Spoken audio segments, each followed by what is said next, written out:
Welcome back to Bow News Network. We are tracking a lot of severe weather across the continental United States. If this is your first time with Bow News Network and this is your first Bow to the Weather Report, please by all means go ahead, like, share, and subscribe to this channel. We bring regular weather reports to our subscribers, especially with severe weather across the country. So we have scattered thunderstorms possible in central Illinois, New England, and southern Michigan at this time. And we've been tracking a lot of different weather patterns across the continental United States. And we see that boundary layer that's actually along the area of central Oklahoma, making its way up into Missouri and also making its way towards Illinois, closer to Lake Erie. And we've been tracking this trend over the last few days as far as scattered thunderstorms, starting all the way almost at the border of New Mexico and Texas, south of the Panhandle into central Oklahoma, as well as into Missouri. And we've been seeing some telltale signs of severe weather that's actually been impacting the area in that region. And if we take a look at what's actually happening with some of the showers, as far as which is near Kansas into Missouri, these are just some of the flash flood advisories that were recently issued only a few hours ago, a few minutes ago, in regards to clusters of thunderstorms that were forming in that region. We anticipate that there will be additional storms that will actually be picking up in that region and going into all the way up to New England for today. And as we take a look at the severe weather patterns, we also see that there's a severe potential for a lot of scattered thunderstorms, not only in New England, but also in the region of South Florida. We've been seeing quite a bit of scattered thunderstorms on the southwest coast of Florida. We have our eyes on tropical disturbance off the coast of South Carolina that has been upgraded to a depression. We are now calling it Tropical Depression 4. And with this system, we're actually seeing that it's going to bring quite a bit of significant rainfall to the South Carolina border. And residents of South Carolina going into central Georgia should prepare for a lot of thunderstorm activity, heavy rainfall, possible hail, and very, very local damaging winds. We do see tropical force sustained winds in that region. That's going to be impacting that area. So in the latter part of this evening, winds will start picking up. We do have some maximum sustained winds of 35 miles per hour, and there's movement of west-northwest at 16 miles per hour. This is a tropical depression, so we do anticipate there'll be gusts of tropical force winds. So residents should not take a tropical depression lightly. A lot of times these systems will impact the area, strengthen just before making landfall, and create a lot of damage with sustained tropical force winds. So definitely at 35 miles per hour, there's potential for intensification as it makes its way further into the coast of South Carolina. And especially with a lot of the property along that area, there may be quite a bit of damage in the region of those tourist areas along the South Carolina coast. And we do anticipate tomorrow morning it will venture into the state of Georgia with tropical force winds, possibly with a lot of hail. It will still be packing a lot of hail as well as rain, as well as heavy storms going into the state of Georgia, and then going into eventually get into, by Tuesday it will be a depression heading into the state of Tennessee. So with respect to tropical depression 4, we are having a keen eye as far as what's going to be happening in that area as far as South Carolina with this storm. As we take a look at what's actually happening with respect to the our Storm Prediction Center modeling, we do see some significant storms in the region of the region, as we had mentioned, Illinois into Indiana, Ohio, also into Michigan, and also we do see the zone of South Carolina being marked off for Tropical Depression 4, which is packing winds, as we said, 35 miles an hour, and it's going to be bringing a significant amount of heavy rainfall to the southeast states. We anticipate that even with squalls coming from this tropical depression will impact rain for even possibly Florida Panhandle as well as Alabama, as the system makes its way into Georgia as well as Tennessee over the next 24 to 48 hours. But it's going to be a definite super soaker as far as heavy rainfall for the regions in that area. As far as the Storm Prediction Center is concerned, they have a marginal threat zone for Detroit, Michigan, Warren, Michigan, Sterling Heights, Michigan, Springfield, Illinois, and Ann Arbor, Michigan. So we are looking at severe weather in that neck of the woods. And as you can see from our Storm Prediction Center, that there is quite a bit of dryness for the southwest. We're still in a significant heat wave for the Pacific Northwest, going all the way into 4 states of Oregon, Washington, California, into Phoenix. There may be some precipitation for residents in New Mexico, but very, very limited.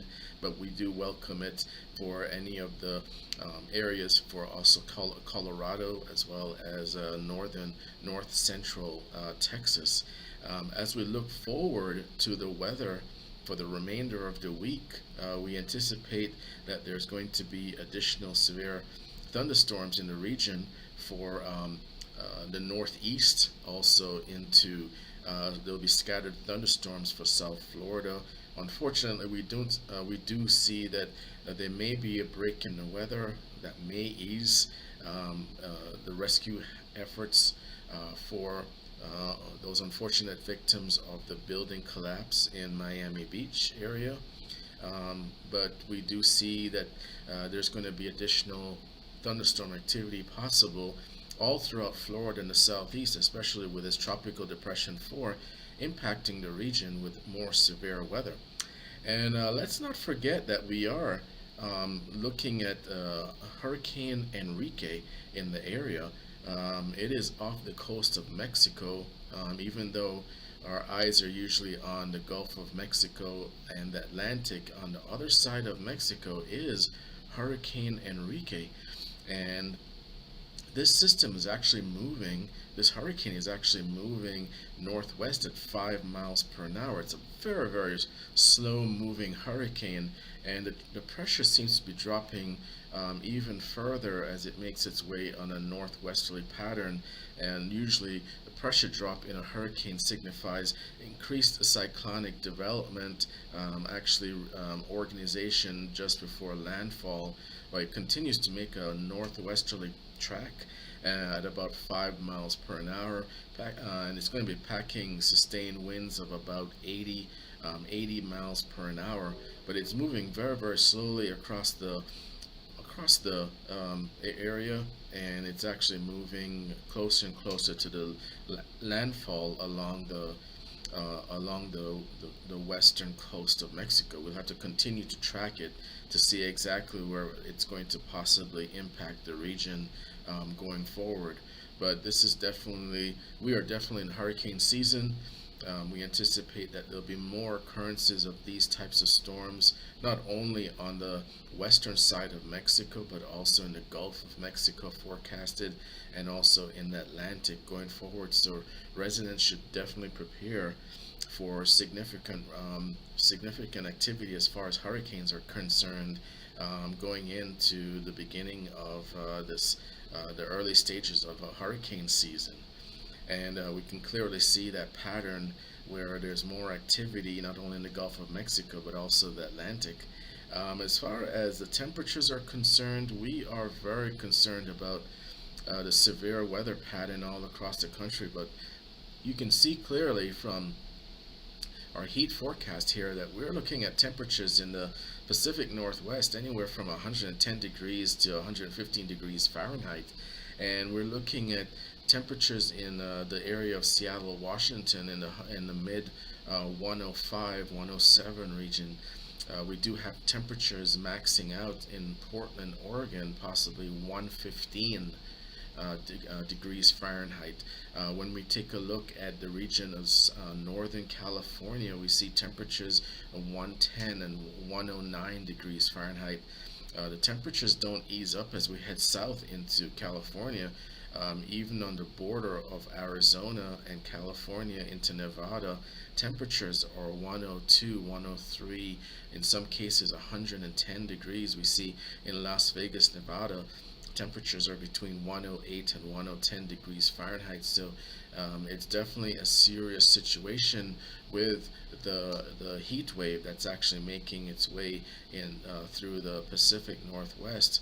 What we anticipate is that as we migrate into the latter part of this week, the heat will actually more intensify into further inland into states such as Idaho and Montana, and possibly even western Wyoming, going into the week. But we do see an intensification as far as that heat zone actually shifting just slightly to the east, where the temperatures will actually rise in the region of Idaho and eastern Oregon and eastern Washington state.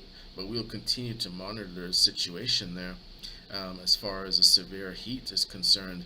As far as the temperatures are concerned across the continental United States, we are looking at mid 80s in Florida, and then we're looking at temperatures as far as central Texas, mid 80s. We do have that tropical depression 4 making its way into South Carolina, so we do see temperatures there in the mid 90s. Throughout the southeast, the temperatures are in the mid 90s, 93 in central Alabama, 94 degrees in Georgia. In the Tennessee area, it's the upper 80s, and then if we migrate into the northeast is still pretty heavy as far as upstate New York is in the 90s. In Maine, it's in the mid 80s. So we are looking at severe weather across the country, and we don't really see it easing up for quite some time. So residents do need to prepare for a long heat wave, but primarily it's concentrated heavily, dangerously in the area of the Pacific Northwest as we go forward into this week. We will continue to monitor the temperatures and bring you updates, especially temperatures that are excessively high, and which will be life-threatening, especially to elderly residents who are not accustomed to the heat and may not have the necessary provisions to stay hydrated and also to stay cool with adequate air conditioning. So that's definitely information that we need to pass on to our subscribers to make sure that they stay safe during this powerful heat wave that's actually gripping the Pacific Northwest. So as we look at the temperatures, we want to take a look at some of the more severe weather across the country. This is just imagery from our Doppler radar. You can see some severe thunderstorms off the coast in Florida, of southwest Florida, in the region of Cape Coral, Sarasota, Bradenton. We do see sporadic thunderstorms making their way into the area of Miami, Fort Lauderdale. Unfortunately, we have been seeing scattered thunderstorms in the region of Miami, which are hampering the search and rescue of possible victims who may still be alive in the as a result of the Surfside building collapse. So our hearts and prayers definitely go to those victims, hoping that the weather remains clear enough so that those ladies and gentlemen who are serving the community to try and rescue any victims of the Surfside building collapse have adequate weather so that they can do their job to possibly save lives.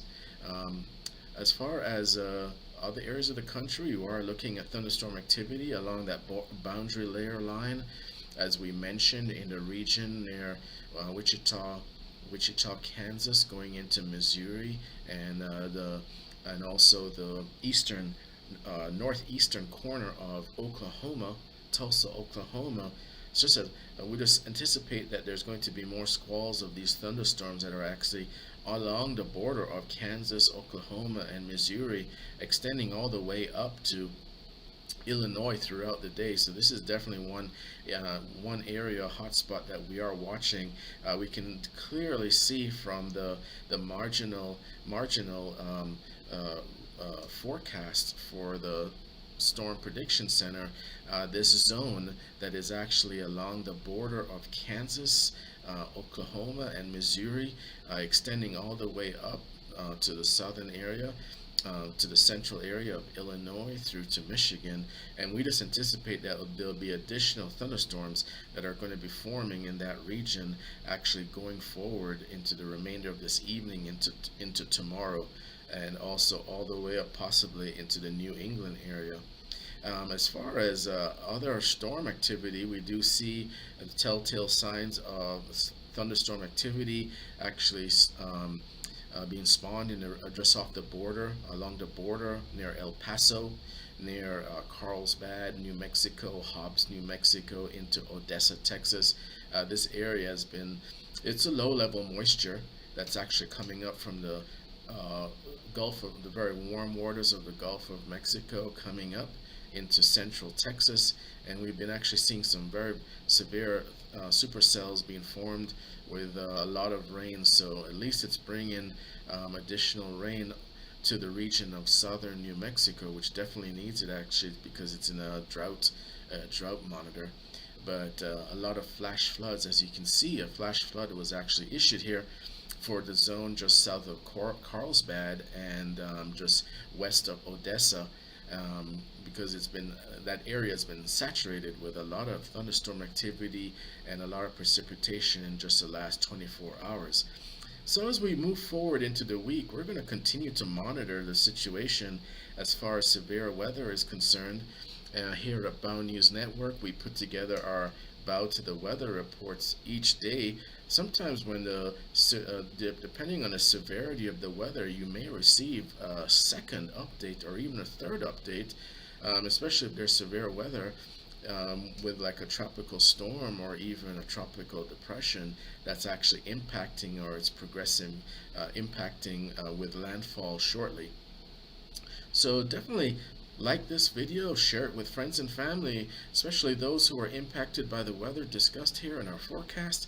We will continue to put together these weather updates for our subscribers, bringing you the latest information regarding the weather in your neck of the woods. So we do appreciate all of our subscribers tuning in to this live weather from Bow News Network, Bow TV, and we will continue to bring the latest information to you in regards to the weather, our latest Bow to the Weather report to you. So definitely hit that notification bell for the latest information regarding weather in your neck of the woods, and always remember to go ahead and bow to the weather. And I hope you have a wonderful day, and we'll see you soon on our next Bow to the Weather report. Have a wonderful day.